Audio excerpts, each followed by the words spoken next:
warahmatullahi wabarakatuh. Kali ini kita akan melaksanakan pembelajaran mata kuliah taksonomi tumbuhan. Mata kuliah taksonomi tumbuhan ini merupakan mata kuliah keahlian dengan kode MKK 46310. Mata kuliah prasyarat yang harus ditempuh untuk melaksanakan mata kuliah taksonomi tumbuhan ini adalah mata kuliah biologi umum. KPL yang dibebankan kepada mata kuliah ini adalah menggunakan berbagai sumber belajar dalam mengidentifikasi makhluk hidup, terutama tumbuhan, lalu kemudian mampu menyelenggarakan penelitian biologi dengan menggunakan strategi inovatif yang berwawasan konservasi dan pelestarian lingkungan hidup sehingga dihasilkan model-model penelitian biologi yang inovatif.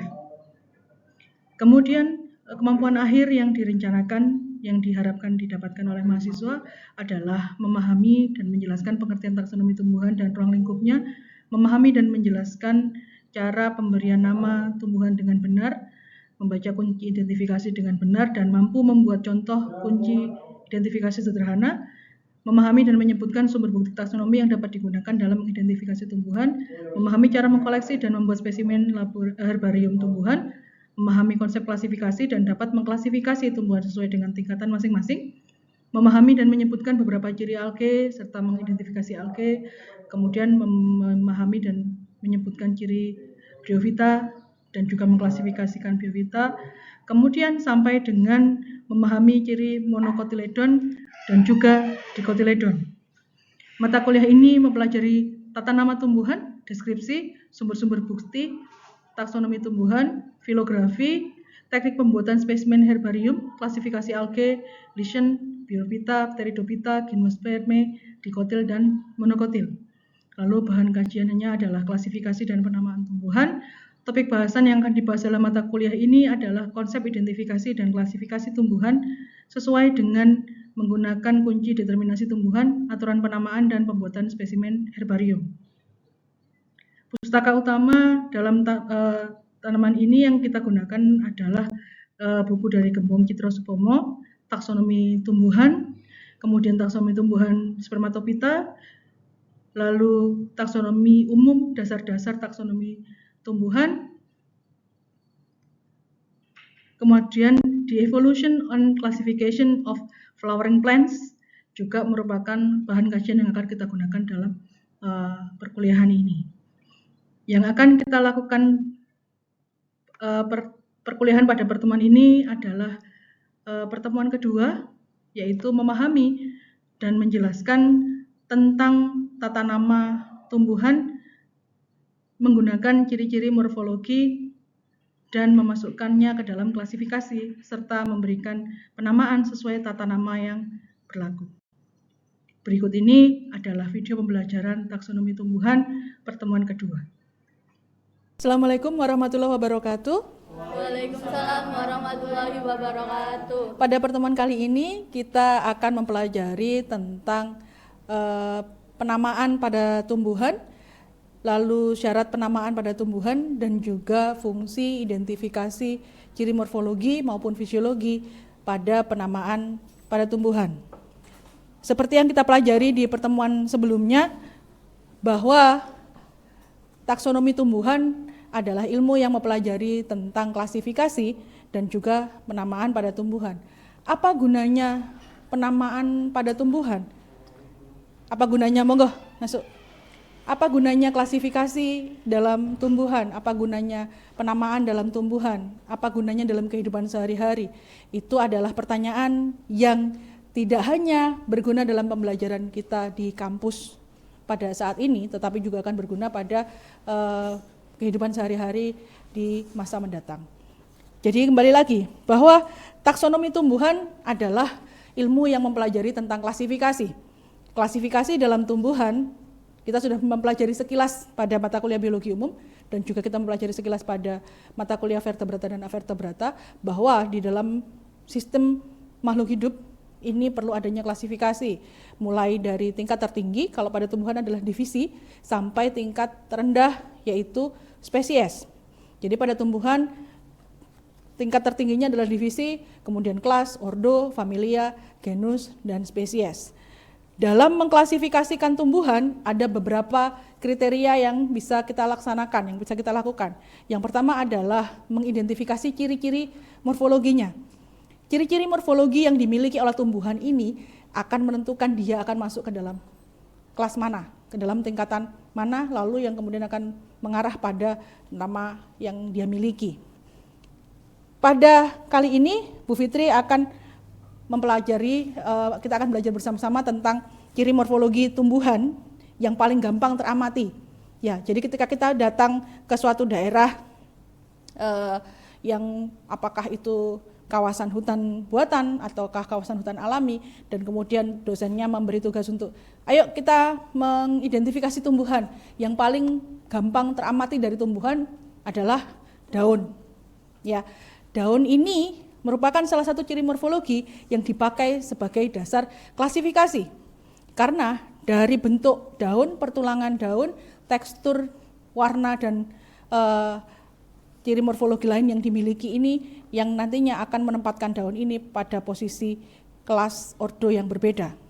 Ya, misal paling gampang, daun dengan pertulangan yang paling sederhana seperti ini merupakan klasifikasi yang paling rendah.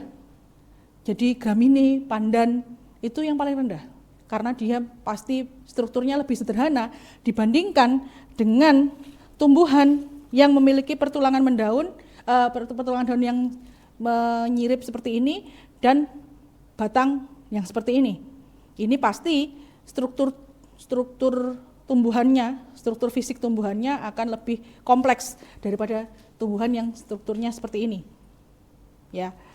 Lalu ciri yang selanjutnya dari tumbuhan yang juga akan membedakan tumbuhan ini akan masuk dalam klasifikasi yang apa adalah warnanya. Ya. Jadi tumbuhan yang berwarna merah dan tumbuhan yang berwarna hijau itu pasti akan memiliki nama yang berbeda.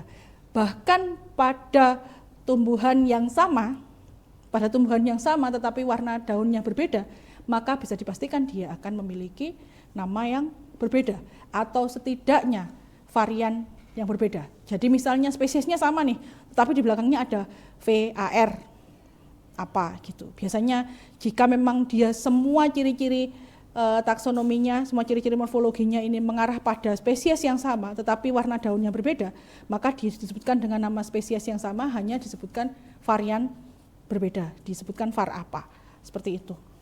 Kemudian yang selanjutnya dari tumbuhan yang kita dapat amati dan menentukan juga masuk ke dalam kelompok mana adalah perilaku dari tumbuhan. Perilaku ini merupakan salah satu ciri fisiologis yang gampang diamati. Misalnya tumbuhan ada yang sedari dia kuncup sampai dia menjadi daun dewasa, dia tetap aja di situ dia, gitu. Tetapi ada juga tumbuhan yang ketika dia dewasa menguncup, lalu ketika masih muda menguncup, ketika dewasa dia akan mengembang sampai ke bawah. Ya, lalu juga ada tumbuhan yang perilaku tumbuhnya dia menjalar. Menjalarnya ini karena apa? Satu, pertulangan struktur batangnya dia memang tidak kuat, tidak berkayu, tidak sanggup untuk menopang tumbuhan ini untuk tumbuh lurus. Atau mungkin pada perkembangannya nanti tumbuhan ini kalau misalnya dia tidak merayap, dia tidak mendapatkan sinar matahari misalnya. Jadi macam-macam perilaku tumbuhan yang akan menentukan dia akan masuk ke dalam golongan apa. Seperti juga salah satu kakak kelas kalian yang mengambil judul penelitian tentang tumbuhan yang merambat, identifikasinya, itu nanti dasarnya akan dipakai untuk menentukan klasifikasinya dia masuk ke dalam spesies apa. Itu ya. Oke. Lalu kemudian apa gunanya klasifikasi tumbuhan ini sebenarnya? Jadi klasifikasi tumbuhan ini gunanya untuk menentukan tumbuhan ini, menentukan spesies ini benar-benar yang seperti yang ingin kita gunakan, seperti kita bahas. Misal paling gampang, tumbuhan kita mempelajari manusia ini egois. Egoisnya adalah bahwa kita mempelajari semua hal di dunia ini pasti harus ada gunanya buat manusia. Bu, terus mempelajari kecoa itu gunanya apa? Mempelajari kecoa adalah untuk mengetahui bahayanya kecoa apa dan bagaimana cara mengantisipasinya. Ya, gunanya mempelajari tumbuhan adalah untuk mengambil manfaat. Kalau ada manfaatnya, Bu. Kalau misalnya nggak ada, ya kan? Ada pernah dengar ungkapan yang di Instagram itu tetaplah hidup meskipun tidak berguna. Ya, itu juga berguna, itu juga berfungsi bagi tanaman. Tidak bergunanya itu kan bagi kita, bagi manusia, bagi tumbuhan dia berguna. Misal pohon lateng, pernah tahu pohon lateng ya? Bu Fitri dulu pada waktu masih S1 seperti kalian, itu pernah waktu studi lapangan di Tawangmangu, itu pernah kena pohon lateng, pernah tersentuh pohon lateng. Pohon lateng itu di bagian bawah daunnya dia punya kayak semacam bulu halus yang kalau tersentuh kulit dia akan menimbulkan sensasi gatal dan panas, tapi gatal di dalam gitu, yang nggak bisa digaruk. Benar-benar itu menyiksa sekali. Maka penanganan dari pohon lateng itu jika secara tradisional sebenarnya paling gampang adalah dengan menggunakan akarnya dia sendiri. Ya, tetapi misal kita tidak mendapatkan penanganan tradisional yang diketahui secara turun-temurun tadi, misal kita kemudian dibawa ke instalasi medis terdekat, kemudian tenaga kesehatannya bertanya, habis kena apa Mbak? Kena tanaman yang ada bulunya. Mbak mikir, semangka itu ya ada bulunya. Tapi kok enggak gini harusnya? Iya toh, kedelai juga ada bulunya kan? Tetapi kan enggak seperti ini. Nah, tetapi ketika kita sudah mengetahui klasifikasi, kita mengetahui nama dari tumbuhan tersebut, gunanya itu tadi, untuk mengidentifikasi tanaman dan kemudian bisa mengambil manfaatnya jika memang dia bisa dimanfaatkan oleh manusia, dan kemudian bisa menggunakannya sebagai informasi untuk mengantisipasi efek yang bisa ditimbulkan jika dia berbahaya bagi kehidupan manusia. Ya, seperti juga ada tanaman yang bentuknya hampir mirip, ya, bentuknya hampir mirip tetapi fungsinya, manfaatnya berbeda. Atau juga kadang-kadang bukan sebesar itu perbedaannya. Di masyarakat Using, yang terutama yang daerah Using banget gitu itu, pernah tahu namanya selada yang dikulup itu ya. Ya, selada itu kalau dimakan itu enak. Bu Fitri suka selada, tetapi ada tanaman yang mirip selada tapi rasanya pahit. Namanya gudo.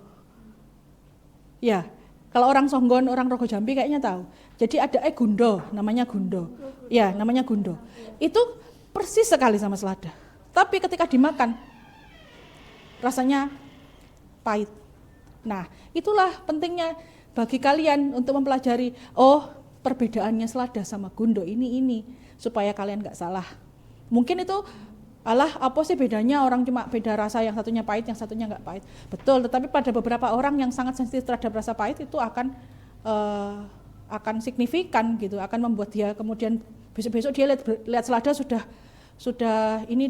overthinking, enggak pahit paling gitu. Ya dia sudah seudon dulu sama selada, padahal enggak. Gara-gara dia kemarin makan gundo, ternyata padahal dia makan selada dia langsung seudon, enggak itu paling pahit. Enggak, ini selada. Enggak wis. Dia sudah overthinking dulu. Seperti melihat cowok yang green flag, padahal sebelumnya melihat cowok yang mirip, padahal dia red flag, kemudian dia mikirnya, enggak, paling ini red flag ini gitu. Itu sudah overthinking dulu gitu ya, sudah seudon dulu. Jadi itulah pentingnya mengidentifikasi tanaman ya, bukan mengidentifikasi cowok red flag dan green flag ya. Oke? Ya. Oke, sampai di sini ada pertanyaan? Ya, Mbak Manda. Ibu izin bertanya, apa manfaat dari identifikasi ciri morfologi dalam taksonomi? Oke, ciri morfologi dalam taksonomi ini penting untuk mengelompokkan tanaman ini ke dalam kelompok yang tepat. Ya, kayak seperti yang Bu Fitri sampaikan tadi. Tanaman yang seperti ini memiliki struktur tubuh yang lebih sederhana dibandingkan tanaman yang seperti ini, apalagi dibandingkan dengan tanaman yang memiliki daun seperti ini. Kalau kita tidak tahu ciri morfologinya, tanaman ini dikelompokkan dalam satu kelompok yang besar, ya, plantae ini tadi, maka kita akan sulit sekali untuk membedakan tanaman ini tanaman tingkat rendah sampai tanaman tingkat tinggi. Ya, meskipun dalam kehidupan manusia itu kasta sudah tidak diperlukan, tetapi dalam tumbuhan itu kasta masih diperlukan. Jadi gunanya identifikasi morfologi, kembali lagi pertanyaan Mbak Manda, adalah untuk menentukan tumbuhan ini akan masuk ke dalam kelas apa, ordo apa, famili apa, sampai kemudian ditentukan dia masuk genus apa dan ketemu nama spesiesnya apa. Cara memasukkan nama suatu tanaman ini ke dalam spesies tertentu dengan cara apa, Bu? Dengan cara itu tadi, identifikasi morfologi, kemudian dicocokkan dengan kunci determinasi. Kunci determinasinya yang sudah pernah Bu Fitri sampaikan sekilas, yang nanti akan Bu Fitri berikan versi lengkapnya. Jadi nanti itu ada kunci determinasi itu, kenapa dia disebut dengan kunci determinasi? Karena selalu ada dua pilihan. Ya, selalu ada dua pilihan. Pilihan A berarti lanjut ke nomor berapa, pilihan B lanjut ke nomor berapa. Tidak ada pilihan yang lain. Sama seperti kalian dalam hidup. Dalam hidup itu selalu ada pilihan kuliah apa nikah. Nggak kuliah, nggak nikah, nggak guna berarti kan. Ya kan, ya nggak gitu sebenarnya. Tetapi pasti selalu ada pilihan kan. Kuliah apa enggak? Kalaupun nggak kuliah, kerja apa enggak? Kalau nggak kerja, bantu orang tua apa enggak? Kalau enggak, useless. Kasihan kan? Terus udah nggak kuliah, nggak kerja, nggak bantu orang tua, terus ngapain? Gitu ya. Misal suatu jenis tanaman, misalnya Mbak Manda jalan-jalan ke hutan alami atau hutan buatan, lalu menemukan satu jenis tanaman. Nih, satu jenis tanaman. Ini nggak tahu nih, iki apa ya? Kayak pernah tahu yang mirip kayak gini, tapi nggak kayak gini. Pernah tahu yang daunnya kayak gini, tapi kok bunganya beda. Nah, itulah gunanya ilmu pengetahuan yang kita dapatkan di perguruan tinggi, di perkuliahan tentang taksonomi hewan ini, kunci determinasi untuk mengetahui itu. Ya, jadi daunnya, tumbuhannya kita bawa, kita cocokkan dari daun dulu, yang paling gampang. Kalau punya satu set lengkap tanamannya dari daun sampai akar lebih bagus. Tetapi daun diidentifikasinya per bagian. Daun dulu, yuk daun.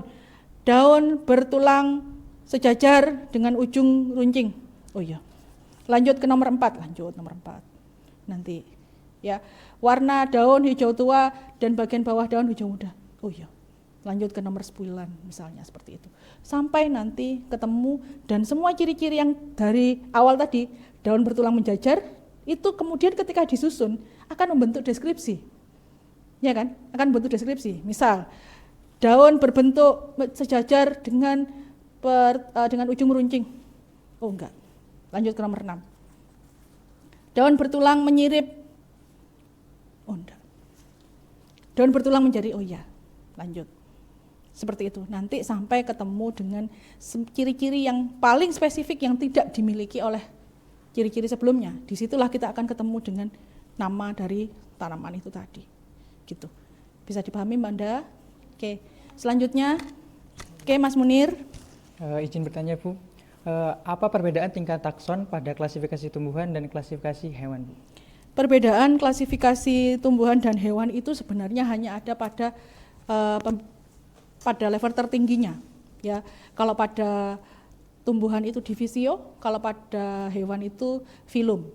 Jadi kalau misalnya kita diberi soal nih, misalnya nanti Mas Munir mau tes di suatu instansi misalnya, ternyata Mas Munir di sana di bagian identifikasi misal, apakah nanti akan dikerjakan di Taman Nasional atau apa. Ditemukan suatu organisme misalnya dengan klasifikasi takson seperti ini, divisio, kelas, ordo, familia, genus, spesies, tanpa harus mengira-ngira kita ini makhluk apa ya, itu sudah tahu pasti itu tumbuhan. Karena yang di atas sudah divisio, ya sudah divisio. Kemudian kalau misalnya di sebaliknya dikasih soal ditemukan sebuah organisme dengan klasifikasi takson, filum, kelas, ordo, familia, genus suatu sampai ketemu variannya misal. Sudah paling gampang satu tahap terpenuhi adalah bahwa organisme tersebut adalah hewan. Ya, ada yang pernah bertanya, Bu, fungsinya kingdom, tingkatan takson yang bernama kingdom itu sebenarnya apa? Sebenarnya itu hanya untuk memperjelas ini ada kingdom plantae, ada kingdom animalia. Nah, itu yang pada waktu Bu Fitri mengampu mata kuliah biologi umum itu sempat dijadikan bahan diskusi yang seru. Jadi para ahli biologi di masa-masa sebelumnya itu pernah membagi dalam 3 kingdom dan ada yang membagi dalam 5 kingdom. Ya, pernah ingat ya, apa bedanya 3 kingdom dan 5 kingdom? Kenapa harus 3 kingdom, kenapa harus 5 kingdom? Ya, masing-masing ahli akan memiliki alasan masing-masing. Ahli-ahli tersebut ya, bukan kita ya. Kita hanya harus mengamati, kayaknya aku sekte 3 kingdom deh. Boleh. Enggak Bu, saya sekte 5 kingdom karena lebih banyak itu pasti lebih lengkap. Boleh, enggak apa-apa. Tetapi bahwa kedua paham ini, kedua pendapat 3 kingdom maupun 5 kingdom ini sama-sama dipergunakan. Ya, kembali lagi, kingdom itu yang paling sering kita pelajari sejauh ini adalah kingdom lantai dan animalia. Tanpa kingdom pun, kembali lagi tadi Mas Munir, kalau kita sudah tahu tingkatan taksonnya dimulai dari filum, maka pasti itu adalah hewan. Jika dimulai dengan divisio, pasti itu adalah tumbuhan. Bu, manusia masuknya ke dalam kingdom apa kita? Kita masuknya kingdomnya Liminho kayaknya. Ya, enggak, kingdomnya kita itu masuknya ke animalia. Ya, kita masuknya ke dalam animalia. Kalau ada yang enggak terima ke dalam dimasukkan ke dalam kingdom animalia, berarti harus mengulang mata kuliah evolusi bersama Bu Fitri. Oke, pertanyaan terakhir. Ya, Mbak Bintang. Mengapa nama ilmiah itu penting dalam pembelajaran biologi, terutama dalam biologi organisme termasuk taksonomi tumbuhan? Ya, mengapa penamaan ilmiah itu penting dalam pembelajaran biologi, terutama yang mata kuliah kita kali ini adalah taksonomi tumbuhan. Supaya kita ketika kita sedang membicarakan suatu organisme dengan kolega kita, apakah itu kolega dalam hal sains ataukah hanya sekedar kolega kerja, teman kerja, supaya ini yang dibicarakan ini tahu ini sama, gitu ya. Terutama memang dalam lingkup sains. Misal, contoh yang paling pada waktu itu tuh sering banget menjadi bahan bercandaan Bu Fitri dengan salah satu teman komunitas di daerah Jawa Barat. Jadi kalau di sini kita ngomongin gedang itu adalah pisang, sedangkan kalau di Jawa Barat orang ngomong gedang itu adalah pepaya, ya kan? Bayangkan suatu ketika Bintang ikut konferensi nasional, lalu kemudian berbicara, ngomong, itu sudah cerita, sudah pertanyaan-pertanyaan standar seperti kuliah di mana, semester berapa, nanti mau ngambil tugas akhir apa, itu sudah pertanyaan-pertanyaan yang kalau sekarang itu levelnya kalian itu pertanyaan basa-basi sebenarnya. Ya, itu pertanyaan basa-basi. Pertanyaan basa-basi selain wah mendung ya, gitu, itu pertanyaan basa-basi yang paling level rendah. Pertanyaan basa-basi yang levelnya agak tinggi itu adalah kuliah di mana, semester berapa, gitu tuh agak sedikit lebih tinggi. Pertanyaan basa-basi sudah lewat, kemudian sudah kita ngomong, oh iya, komoditas daerahku itu yang potensinya besar itu adalah gedang, gitu. Itu jadi kayak kemarin misal, atau mungkin waktu itu Bintang menerima telepon dari saudara, oh iya ini habis panen gedang, ini. Wah iya habis panen gedang, iya ini panen gedangnya alhamdulillah tuh banyak kok ini. Mana gedangnya bagus-bagus, gede-gede, warnanya kuning, bagus. Teman Jawa Baratnya berpikir, gedang warnanya kuning kenapa dia bilang bagus? Itu kalau gedang warnanya kuning itu berarti dia pucet, ya berarti kurang bagus. Karena dalam pikiran dia, pepaya itu bagusnya berwarna orange. Kalau warnanya kuning itu kurang bagus. Bahkan ada kecenderungan tren pepaya sekarang malah warnanya yang menuju jingga. Ya, orange menuju jingga yang agak-agak merah. Semakin merah semakin bagus. Tetapi keruwetannya manusia itu memang semakin bertambah. Jadi maunya warnanya merah tapi nggak boleh benyek-benyek. Jadi warnanya harus merah tapi crunchy gitu ya. Itulah yang kemudian membuat ahli-ahli biologi kita mengembangkan insersi gen untuk membuat tanaman ini seperti yang diinginkan itu tadi. Nah, kembali lagi. Sudah. Kemudian temannya Bintang bertanya, "Loh, kalau di tempatmu itu gedang itu warnanya kuning itu bagus?" "Ya bagus, itu tuh berarti hasil bagus, panenannya bagus gini-gini." Waduh. "Tapi gedangmu itu spesiesnya namanya apa?" "Ya Musa paradisiaca atau Musa cavendish." Oh. Kalau temannya Bintang mungkin kayak Bu Fitri, maka akan mengakui kecerdasannya dengan berkata, "Oh beda, kalau tempatku tuh gedang itu pepaya," gitu ya. Tapi kalau orangnya agak-agak introvert, mungkin dia akan menyimpan sendiri. Daripada dia malu mengakui bahwa dia salah persepsi gitu ya. Oh ya udah, kita diam biar kita kelihatan tidak mengerti. Gimana sih? Jadi gitu.